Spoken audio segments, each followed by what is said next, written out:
Hello friends, welcome to our YouTube channel. 6 नवंबर 2020 के MCQs हमारे पास रेडी है, तो चलिए स्टार्ट करते हैं। Question number 1, which of the following statement shows that election of US president is different than that of Indian president? First, interval between two presidential election. Second, the citizens of US cast their vote to the president whom they want to elect। तो चलिए देखते हैं correct answer क्या होगा। Correct answer is C, both 1 and 2।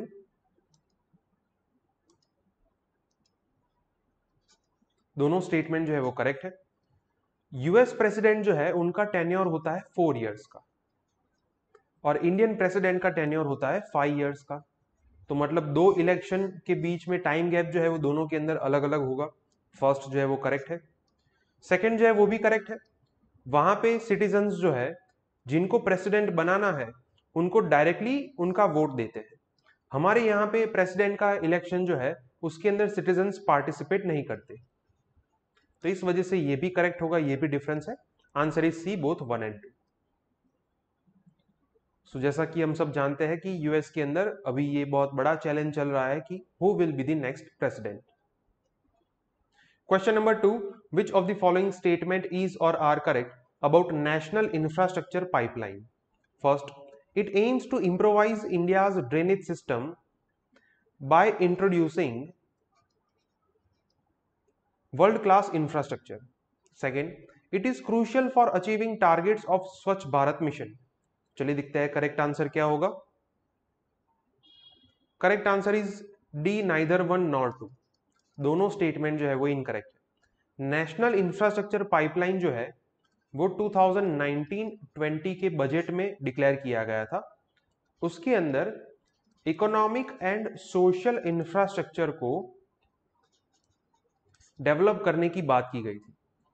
उसके अंदर total 111 lakh crore के project है, जिसके अंदर रोड कंस्ट्रक्शन है, डैम डेवलपमेंट है, एयरपोर्ट डेवलपमेंट है। तो ये सारे प्रोजेक्ट जो है इंफ्रास्ट्रक्चर प्रोजेक्ट, उसके डेवलपमेंट के लिए ये फंड जो है वो इंट्रोड्यूस किया गया था, national infrastructure pipeline. It has nothing to do with the drainage system. तो फर्स्ट जो है वो इनकरेक्ट होगा। And it has nothing to do with the Swachh Bharat mission also. इसका मेन ऑब्जेक्टिव क्या है? जो इंडिया का ऑब्जेक्टिव है $5 ट्रिलियन इकोनॉमी, तो ये अचीव करना विद इन 5 इयर्स इसका मेन टारगेट है। तो ये दोनों स्टेटमेंट इनकरेक्ट है। Answer is D, neither 1 nor 2। सो हमारे प्राइम मिनिस्टर ने ये कहा है कि सभी सेक्टर्स जो है इकोनॉमी के वो अभी बूस्ट कर रहे हैं, और उन्होंने इस पर्टिकुलर स्पीच में ये जो नेशनल इंफ्रास्ट्रक्चर पाइपलाइन है उसको भी मेंशन किया था कि जिसके अंदर 1.5 ट्रिलियन डॉलर का इन्वेस्टमेंट है। Question number 3, which of the following statement is or are correct about chief minister? First, he is the real executive authority of any state. Second, he is a part of state executive along with governor, council of ministers and advocate general of the state. Third, chief minister is appointed as per the provisions and methodology mentioned in the constitution of India. तो चलिए दिखते हैं correct answer क्या होगा। Correct answer is A, 1 and 2। Third जो है वो incorrect है। स्टेट गवर्नमेंट के अंदर रियल एग्जीक्यूटिव कौन होता है? चीफ मिनिस्टर होता है। अगर ऐसा पूछा जाता है कि नॉमिनल एग्जीक्यूटिव कौन है, तो नॉमिनल एग्जीक्यूटिव कौन होता है? गवर्नर होता है। तो फर्स्ट जो है वो करेक्ट होगा। सेकंड जो है वो भी करेक्ट है। स्टेट एग्जीक्यूटिव के अंदर 4 अथॉरिटीज शामिल की गई है, chief minister along with governor, council of minister and advocate general of the state. Second is also correct. Third is incorrect because of this word methodology. जैसे प्राइम मिनिस्टर को appoint करने की कोई फिक्स मेथड कॉन्स्टिट्यूशन में नहीं है, उसी तरीके से according to article 164 of the constitution it is only mentioned that the governor will appoint chief minister of the state. सिर्फ यही लिखा है कि गवर्नर जो है वो चीफ मिनिस्टर को अपॉइंट करेंगे, कौन सी मेथड को फॉलो करेंगे वो वहां पे नहीं लिखा। तो इस वजह से ये थर्ड जो है वो इनकरेक्ट होगा। हाँ, वहां पे ये प्रोविजन है अकॉर्डिंग टू आर्टिकल 164, लेकिन मेथड नहीं है, तो इस वजह से थर्ड जो है वो इनकरेक्ट होगा। Answer is A 1 and 2। सो नीतीश कुमार ने ये कहा है कि this will be my last election. Bihar के अंदर अभी इलेक्शंस चल रहे हैं और इस वजह से ये सीएम की कुर्सी जो है वो फिर से न्यूज में है। Question number 4, the Central Vista redevelopment project is related to dash. First, land rehabilitation of forest dwellers. Second, replacing older railway lines with new ones. Third, airport development. And fourth, parliament redevelopment. तो चलिए देखते हैं correct answer क्या होगा। Correct answer is D, parliament redevelopment. अगर आप ठीक से न्यूज़पेपर पढ़ते हैं तो आपको ऊपर ऊपर से ये ख्याल आ जाएगा कि ये रीडेवलपमेंट प्रोजेक्ट जो है it is for renewal of parliament building. अभी गवर्नमेंट जो है वो पार्लियामेंट बिल्डिंग को एक नया रूप देना चाहती है और इस पर्टिकुलर प्रोजेक्ट को नाम क्या दिया है उन्होंने, सेंट्रल विस्टा प्रोजेक्ट। लेकिन काफी सारे ब्यूरोक्रेट्स एंड अथॉरिटीज जो है इस प्रोजेक्ट के खिलाफ भी है, तो इस वजह से ये केस अभी चल रहा है जिसके ऊपर सुप्रीम कोर्ट ने अभी उसका जजमेंट जो है वो रिजर्व रखा है on the Central Vista case. Question number 5, which of the following statement is or are correct about fly ash. First, it is a byproduct from burning of coal. Second, it exhibits cementitious properties. Third, these are toxic air pollutants with no industrial use. तो चलिए देखते हैं correct answer क्या होगा। Correct answer is C 1 and 2। Third जो है वो incorrect है। फ्लाई ऐश जो है जब आप कोयला जलाते हैं बाय बर्निंग ऑफ कोल तो उसकी एक बाय प्रोडक्ट है जो जहां से उसका एग्जॉशन होता है तो वहां से उसको कैप्चर किया जाता है। It exhibits cementitious property. Cementitious property का मतलब क्या होता है, when a structure is mixed with, जब इसे पानी के साथ मिक्स किया जाता है, mixed with water, it becomes hard, ये और भी हार्ड हो जाता है। तो इस प्रॉपर्टी को क्या कहते हैं, सीमेंटिशियस प्रॉपर्टी। जैसे सीमेंट को आप पानी के साथ मिक्स करते हैं तो वो उसकी क्वालिटी जो है वो और भी हार्ड हो जाती है, राइट। तो ये करेक्ट है फ्लाई ऐश के बारे में। और ये टॉक्सिक एयर पॉल्यूटेंट है, ये चीज करेक्ट है, लेकिन इसका कोई इंडस्ट्रियल यूज नहीं है, ये बात गलत है। बिकॉज अगर इसके अंदर सीमेंटिशियस प्रॉपर्टी है तो इसे आप सीमेंट बनाने में यूज में ले सकते हैं, and it is used for making cement and concrete, right. तो इस वजह से ये आधा स्टेटमेंट जो है वो गलत होने की वजह से ये थर्ड स्टेटमेंट गलत होगा। Answer is C 1 and 2। So NGT जो है उन्होंने क्लियरली ये कह दिया है कि जितने भी पावर प्लांट्स है जहां पे थर्मल पावर प्लांट की मदद से इलेक्ट्रिसिटी प्रोड्यूस की जा रही है तो उन लोगों को फ्लाई ऐश को इंडस्ट्रियली यूज करना जरूरी है। अगर वो इस प्रोविजन को फॉलो नहीं करते तो उनके ऊपर पीनल चार्जेस जो है वो लगाए जाएंगे। Question number 6, which of the following pairs are matched correctly. First, article 3, alteration of areas or boundaries of states. Second, article 2, establishment of new states or alteration of names of the states. Third, article number 4, laws made under article 2 and 3 to be passed through the process mentioned under article 368. तो चलिए देखते हैं correct answer क्या होगा। Correct answer is A 1 only. Second and third जो है वो incorrect है। आर्टिकल 2 के अंदर क्या है, एडमिशन और एस्टैब्लिशमेंट ऑफ न्यू स्टेट्स, इतनी ही मैटर है आर्टिकल 2 में। आर्टिकल 3 के अंदर क्या है, ऑल्टरेशन ऑफ एरियाज और boundaries of states and alteration of names of the state. मतलब कि यहां पे ये आधा कंपोनेंट जो है वो कौन से आर्टिकल का है, आर्टिकल 3 का है। तो इस वजह से ये सेकंड गलत हो गया।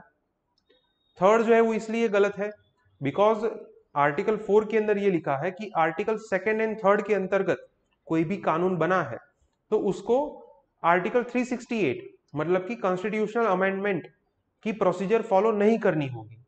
यहां पे क्या लिखा है, it is to be passed through this procedure. तो इस वजह से ये गलत होगा। Answer is A 1 only. So अभी ये एलिगेशंस लगाए जा रहा है जो आसाम मिजोरम के बीच में लैंड डिस्प्यूट चल रहा है, मिजोरम ने इलीगली आसाम की लैंड जो है वो ऑक्यूपाई कर ली है, लेकिन अल्टीमेटली आप सबको पता है कि ये अथॉरिटी किसके पास है, पार्लियामेंट के पास। Question number 7, the term BIMARU states is not used for dash. Option A Maharashtra, option B Bihar, option C Rajasthan and option D Madhya Pradesh. तो चलिए देखते हैं करेक्ट आंसर क्या होगा। Correct answer is A Maharashtra. BIMARU state का मतलब होता है बिहार, मध्य प्रदेश, राजस्थान एंड उत्तर प्रदेश, राइट। ये चार स्टेट जो है उनको अर्लियर ये कहा जाता था कि ये बीमारू स्टेट है। ये बीमारू स्टेट्स टर्म जो है वो 1980 में आई थी, जहां पे एक आशीष बोस करके एक व्यक्ति थे, उन्होंने ये टर्म दी थी कि ये चार नॉर्दर्न स्टेट्स जो है they account for 40% of India's population, और इन चार स्टेट की वजह से इंडिया की पॉपुलेशन एक्सप्लोजन की प्रॉब्लम भी हो रही है, and they are less developed as compare to the southern states. दूसरा उन्होंने ये कहा था कि बीमार का मतलब होता है सिक, जो कि बीमार स्टेट्स है। तो इन सभी स्टेट के अंदर पॉवर्टी प्रेवलेंस जो है वो भी ज्यादा है, इस वजह से भी इन स्टेट्स को बीमारू स्टेट्स कहा जाता था। तो इस वजह से Maharashtra is not a part of this, answer होगा ए। बिहार के अंदर अभी इलेक्शन चल रहा है, वहां पे कैंपेनिंग के अंदर पहले ये टर्म जो है वो बहुत यूज होती थी, बीमारू स्टेट्स। इस पर्टिकुलर आर्टिकल में भी ये टर्म को मेंशन किया गया है, BIMARU states, right. Question number 8, the area of Shaksgam valley is disputed between dash. A India and Pakistan, B India and China, C India Pakistan and China and D India and Nepal. तो चलिए देखते हैं करेक्ट आंसर क्या होगा। Correct answer is C India Pakistan and China. ये जो area है यहाँ पे आप मैप में देख सकते हैं, ये एरिया है शक्सगम वैली का, which is located between the Karakoram range. और ये एरिया डिस्प्यूटेड क्यों है, बिकॉज 1963 के अंदर पाकिस्तान ने ये इंडियन टेरिटरी जो है वो चाइना को दे दी थी। तो इस वजह से ये पूरा एरिया जो है वो तीनों कंट्री के अंदर डिस्प्यूटेड है। तो आंसर होगा C India Pakistan and China. So China occupied Kashmir जो है उसके ऊपर आज के न्यूज़पेपर में काफी अच्छा आर्टिकल है। इसी आर्टिकल के अंदर ये मेंशन किया गया है, the Shaksgam valley in the trans Karakoram tract part of PoK was handed over a platter by a spine of Pakistan to China. Question number 9, which of the following statement is or are correct? First, both Western and Indian secularism remains neutral and separate from all religious institutions and groups. Second, Western secularism defines clear distinction between religion and state, whereas Indian secularism does not do so. Third, the concept of secularism in France and in India came at the same time. तो चलिए देखते हैं correct answer क्या होगा। Correct answer is B second only. First and third जो है वो incorrect है। फर्स्ट में क्या लिखा है कि वेस्टर्न एंड इंडियन सेक्युलरिज्म के अंदर स्टेट जो है वो न्यूट्रल रहता है, तो यस दोनों के अंदर ये करेक्ट है। And separate from all religious institution, तो ये गलत है, बिकॉज वेस्टर्न सेक्युलरिज्म के अंदर स्टेट जो है वो सेपरेट रहता है, इंडियन सेक्युलरिज्म के अंदर ये देखने को नहीं मिलता। इंडियन स्टेट जो है वो कुछ हद तक जो रिलीजन है उनके ऊपर थोड़ा बहुत कंट्रोल रखते हैं, राइट। हमारे कॉन्स्टिट्यूशन में भी ऐसे प्रोविजंस है जिसकी वजह से स्टेट जो है वो रिलीजियन अथॉरिटीज को कंट्रोल कर सकता है। तो फर्स्ट जो है वो इनकरेक्ट होगा। सेकेंड जो है वो करेक्ट है कि दोनों सेक्युलरिज्म के अंदर, वेस्टर्न सेक्युलरिज्म के अंदर क्लियर डिस्टिंक्शन है बिटवीन रिलीजियन एंड स्टेट, क्योंकि वहां पे आप देख सकते हैं कि क्रिश्चियनिटी जो है उसको ज्यादातर फॉलो करते हैं लोग, तो स्टेट एंड क्रिश्चियनिटी के बीच में क्लियर डिस्टिंक्शन है। इंडियन सेक्युलरिज्म में ऐसा नहीं है। इंडियन सेक्युलरिज्म के अंदर सभी धर्म को हम इक्वली ट्रीट करते हैं। थर्ड जो है वो इनकरेक्ट है, बिकॉज फ्रांस के अंदर सेक्युलरिज्म का कंसेप्ट जो है वो फ्रेंच रेवोल्यूशन के टाइम पे आया था। और इंडिया के अंदर जो सेक्युलरिज्म का कंसेप्ट है वो 1976 में आया था, जब 42nd कॉन्स्टिट्यूशनल अमेंडमेंट एक्ट के थ्रू प्रियम्बल के अंदर ये सेक्युलरिज्म वर्ड जो है वो ऐड किया गया। तो दोनों के अंदर सेक्युलरिज्म जो है वो सेम टाइम पे नहीं आया था। Answer is B, second only. France and अभी ऑस्ट्रिया के अंदर जो टेरर अटैक्स हुए हैं, फ्रांस का जो सेक्युलरिज्म से रिलेटेड कमेंट था उसकी वजह से हो रहे हैं। तो ये वेस्टर्न कंसेप्ट क्या है वो भी आपको पता होना चाहिए। Question number 10, which of the following pairs are matched correctly? First ITBP, Indo China border. Second BSF, Indo Pak and Indo Bangladesh border. Third SSB, Indo Nepal border. And fourth CRPF, Indo Bhutan border. तो चलिए देखते हैं करेक्ट आंसर क्या होगा। Correct answer is A 1, 2, 3। Fourth जो है वो incorrect. ITBP मतलब कि Indo Tibetan border police, which secures the India China border. Second is BSF, border security force, which secures Indo Pakistan and Indo Bangladesh border. Third is SSB, Sashastra Seema Bal, which secures Indo Nepal border and Indo Bhutan border. ये दोनों border की जिम्मेदारी SSB की ही है।